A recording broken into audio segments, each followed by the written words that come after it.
എണ്ണ തീർന്നു. എണ്ണയില്ലാതാണോ മൊണ്ണെ ചേസിന് ഇറങ്ങുന്നത്? ഞാൻ അറിഞ്ഞോ ക്ലൈമാക്സിന് മുമ്പ് ചേസ് വരുമെന്ന്? എടാ ചുമ്മാതാണോടാ തന്റെ ഭാര്യ വേറെ തന്നെ അവിഹിതം ഉണ്ടാക്കാൻ പോയത്? മൊണ്ണെ മൊണ്ണെ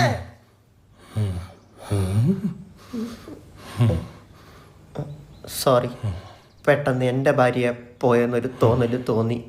ഷോക്കടിപ്പിക്കല്ലേ. എണ്ണ മേടിച്ചോണ്ട് വാടാ. 1 2 3 4 5 6 1 2 3 4 5 6. ഡാ വെയിറ്റ് ഡാ അർജന്റാ. അളിയാ, ഇത് ഇന്നലെ മേടിച്ച് കറക്കി നോക്കി നിർത്താൻ പറ്റൂല. ഡാ നീ എന്റെ കാര്യങ്ങളൊക്കെ അറിഞ്ഞല്ലോ അല്ലേ? കാര്യങ്ങളൊക്കെ ഞാൻ മാത്രമല്ല, നാട്ടുകാർ മൊത്തം അറിഞ്ഞു. വെള്ളക്കൂലി 4 മില്യൺ രൂപ. അയ്യോ, അതിലൊക്കെ വന്നോ? പിന്നല്ലാണ്ട് നിങ്ങളിപ്പോ സെലിബ്രിറ്റീസ് അല്ലേ. പിന്നെ ക്ലിനിക്കിനൊരു കൊളാ വിട്ട് തരണം. താമരമാണെങ്കിൽ നീ വെച്ചോ, അഡ്വാൻസ് ആയിട്ട്.